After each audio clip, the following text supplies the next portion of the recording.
고마운 안내자 율법 두 번째 시간입니다. 하나님은 우리 성도들에게 거룩한 삶을 요구하시는데 이것을 도와주는 것이 바로 하나님의 말씀, 율법입니다. 바울은 본문에서 성도와 율법을 결혼관계로서 설명을 하고 있습니다. 율법은 우리에게 하나님께서 어떤 것을 원하시고 어떤 것을 미워하시는지 이것만 알려줄 뿐 우리가 죄인임을 끝없이 드러냅니다. 그렇게 우리는 율법 때문에 다 죽게 되었습니다. 그래서 율법을 옛 남편으로 비유하고 있습니다. 그러나 복음은 하나님의 은혜로 감싸고 죄짓지 않고 순종할 수 있도록 모든 영역에서 도와주는 새 남편이라고 할 수 있습니다. 성도는 새 남편이신 예수 그리스도와 재혼해서 매 순간 또 영원히 함께 살아갑니다.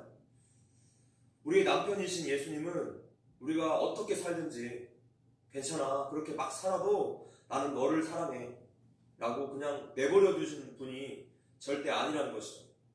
하나님의 뜻대로 살 수 있도록 강력하게 인도하시는 분이십니다. 남편이 있는 아내는 그냥 자유한 것이 아니라 주 안에서 자유해야 합니다. 자, 그렇다면 예수님과 재혼한 성도들에게 있어서 이 율법은 무슨 역할을 하는가 하며 죄를 드러내주는 그 기능을 넘어서서 이제 하나님께서 무엇을 원하시는가 그 방향으로 살아가는 이정표의 역할을 한다는 것입니다. 율법은 우리 성도들의 안전한 테두리입니다. 이 테두리를 벗어나면 그때는 우리의 안전을 보장받지 못합니다. 우리의 인생이 망가집니다. 인간을 만드신 창조주 하나님을 그 인생에서 배제하고 내 힘으로 살려는 인간에 대한 이런 긍정적인 생각이 바로 인본주의고 이 생각과 운동이 오늘 우리 사회를 이토록 타락시켰습니다. 자, 그런데 구원받은 이후에 율법에 대해서도 많은 성도들에게 오해가 생겼어요. 예수 그리스도를 통해서 율법에서 해방된 성도들이 여전히 과거의 율법의 기능을 따라간다는 것이죠. 바울이 갈라디아 교회를 떠났을 때 거짓 교사들이 들어와서 갈라디아 교회 성도들을 어떻게 미혹했느냐 하며 물론 예수를 믿어야지만 우리가 율법도 잘 지켜야지 구원을 얻는다 이렇게 섞었습니다. 이것을 강조한 거짓 교사들 때문에 교회가 또다시 과거의 율법주의로 돌아가고 있다. 이러한 소식을 바울이 들은 거예요. 그래서 흔들리는 교회를 바로잡고 다른 복음을 가르치기 위해서 쓴 글이 바로 갈라디아서입니다. 갈라디아서 3장 1절부터 2절. 자, 시작. 어리석도다 갈라디아 사람들아, 예수 그리스도께서 십자가에 못 박히신 것이 너희 눈앞에 밝히 보이거늘 누가 너희를 꾀더냐? 내가 너희에게 다만 이것을 알려 하노니 너희가 성령을 받은 것은 율법의 행위로냐 듣고 믿음이로냐. 이신 칭의를 잊어버린 갈라디아 성도들에게 바울이 지금 가슴을 치면서 이렇게 편지를 쓰고 있어요. 이 어리석은 사람들아. 그런데 우리 한국교회가 갈라디아 교회에 비슷하게 가고 있다는 것이죠. 예수를 믿고 의지하면서도 종교 행위에 대해서도 엄청난 집착을 합니다. 로마서 7장 5절 말씀 읽어볼게요. 시작. 우리가 육신에 있을 때에는 율법으로 말미암는 죄의 정욕이 우리 지체 중에 역사하여 우리로 사망을 위하여 열매를 맺게 하였더니 율법주의자가 되며 사망의 열매가 나타날 것인데 이것을 크게 두 가지로 나타납니다. 사망의 열매 첫 번째는요, 바로 종교적인 열심이라는 거예요. 달라스 신학교의 버논 맥기 교수가 이런 예를 들었습니다. 한 여인이 남편을 잃었는데 너무나 슬프고 외로워서 그 죽은 남편을 미라로 만들어서 거실에 유리상자에 넣어두고 출할 때마다 남편에게 인사를 하는 거예요. 몇 달 동안 그렇게 지내다가 이 여인이 유럽 여행을 갑니다. 그 여행 중에 한 신사를 만났고 둘이 사랑에 빠졌고 그 둘이 결혼을 약속하고 집으로 같이 돌아왔어요. 이 남편이 이제 그 전 남편의 미라를 보았을 때 얼마나 놀랐을까요? 거실에 있는 죽은 전 남편의 미라를 보고 즐겁하면서 그 미라를 유리상자채에 땅속에 묻어버렸습니다. 이렇게 많은 기독교인들이 예수님과 결혼을 하고서도 여전히 이미 죽은 옛 남편이 율법의 지배 아래 살고 있다는 것이죠. 자, 미라를 집의 거실 안에 둔다는 것이 얼마나 흉측한 일입니까? 마찬가지로 이런 모습으로 신앙생활을 한다는 것은 우리 성도들에게 있어서 흉측한 일이 됩니다. 무거운 책임감으로 벌 받을까봐 두려워서 또는 헌신한 만큼 어떤 복을 기대하면서 또는 의무감으로 어쩔 수 없이 그렇게 신앙생활을 하는 것은 예수님께서 우리에게 허락하신 진정한 구원의 유익이 아니라는 것이죠. 예수님께서 우리에게 자유함을 허락하셨는데 지금 이러한 모습은 자유와는 거리가 멉니다. 우리 신앙생활 안에 자유함이 있습니까? 기쁨과 감사와 자발적인 것이 있습니까? 사망의 열매 그 두 번째는요, 늘 재판관 되기입니다. 신앙생활에 있어서 재판관이 되어서 상대방에게 비난과 비판 일색이고 판단을 잘하게 된다는 것이죠. 자신의 기준에 맞지 않는 사람들은 그냥 도마 위에서 해체를 해버려요. 언제나 자신만 옳다고 생각합니다. 이러한 태도를 가지고 있는 사람이 바로 율법주의자예요. 그렇게 교만과 위선이 함께 나타나는 것이죠. 그러나 나는 옳지 않습니다. 우리는 언제나 옳지 않습니다. 언제나 옳으신 분은 오직 하나님 한 분밖에 없어요. 그분의 말씀만이 언제나 옳죠. 우리는 옳지 않습니다. 이것을 인정할 수 있어야 돼요. 진리의 문제가 아닌 이상 나의 연약함과 옳지 않음을 인정할 수 있다면 다른 사람들을 수용하고 또 공감해 줄 수 있을 것입니다. 예전에 한 목사님이 가장 보수적인 고신측 교회에서 어릴 적부터 신앙생활을 해오셨는데 거기에는 주일에 음식을 먹어서는 안 됐다고 합니다. 차를 타고 다녀서도 안 되는 그런 바리새인적인 전통이 굉장히 강하게 있었다고 합니다.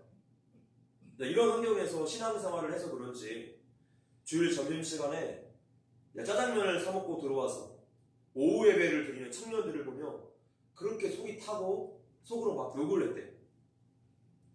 그래서 정작 자신은 지금 점심을 굶었더니 배가 너무나 고파서 예배 시간에 말씀이 하나도 귀에 안 들어오다는 것이죠. 시간이 흘러서 복음을 제대로 알고 나니까 그동안 자기가 무슨 짓을 했는가, 아니 무슨 생고생을 했는가 그렇게 회개를 했다는 것입니다. 차라리 같이 나가서 짜장면 먹고 집중해서 말씀을 듣는 것이 훨씬 더 은혜로웠을 것 같다라는 그런 간증을 들은 적이 있습니다. 저도 똑같아요. 과거에 로마서를 공부하기 전에 율법주의와 같은 그런 판단을 참 잘했습니다. 특히 크리스찬 연예인들 제가 굉장히 못마땅하게 여겼어요. 안목의 정욕, 이생의 자랑이 최고로 응집된 그 연예계에서 어떻게 신앙생활을 하겠다는 건지 그것은 거짓 믿음이고 참 저에게는 이해가 되지 않았습니다. 그런데 지금 와서 보니까 그 어느 곳보다도 이 연예계 쪽에서 복음 전파가 가장 활발하게 일어나고 있다는 거예요. 정신적으로 너무 힘들다 보니까 연예인들이 의지할 대상을 찾게 되고 그런 연예인들을 이 크리스찬 연예인들이 전도를 하고 있습니다. 영혼 구원, 생명 현상이 가장 활발하게 일어나고 있는 영역이라는 생각이 들었어요. 그래서 내가 잘못 생각했구나. 내가 교만했구나. 하나님은 어떤 곳에서든지 역사하시는 분이시구나. 이것을 깨달았어요.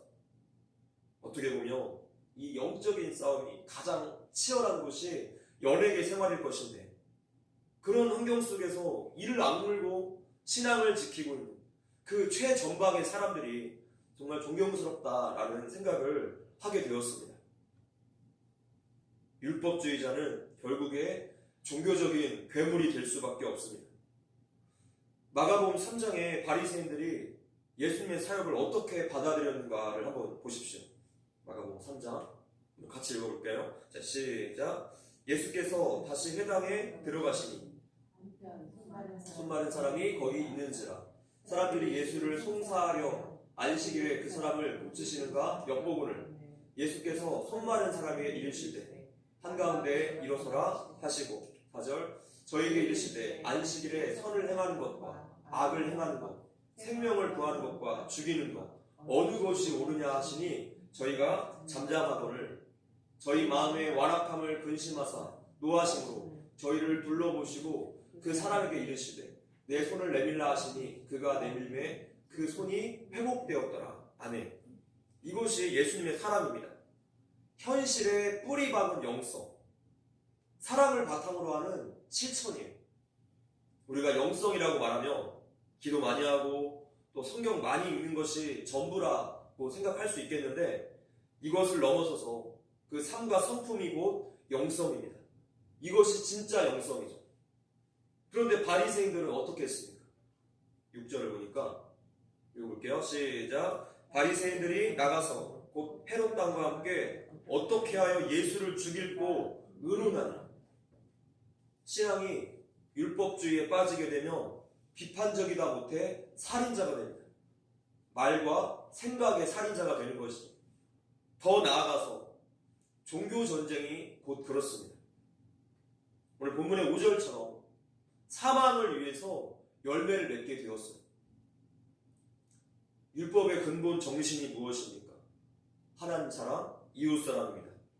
사람들을 살리고 관계를 회복시키는 데 있는데 율법주의자들은 끊임없이 사람을 괴롭게 했어요. 끊임없이 정죄합니다. 오늘 우리의 모습은 어떻습니까?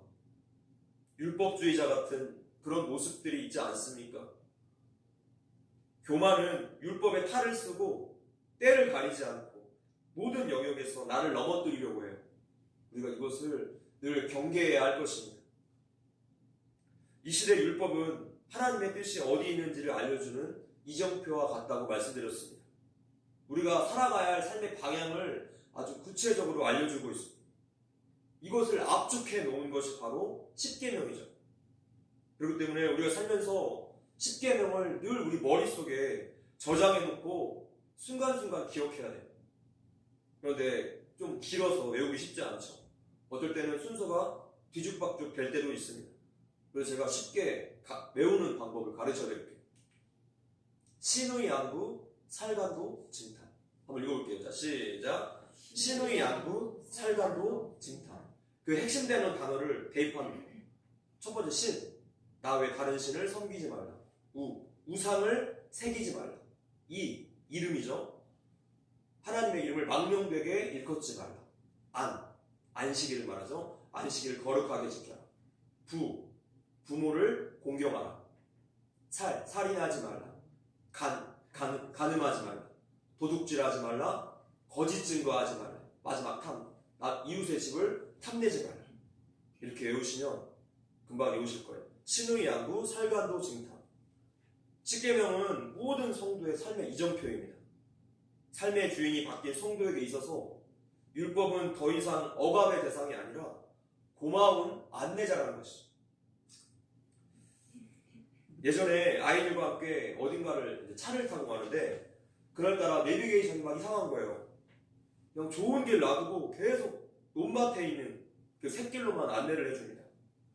반대편에서 차가 오면 비켜줄 곳도 없는 그 좁은 논길 아시죠?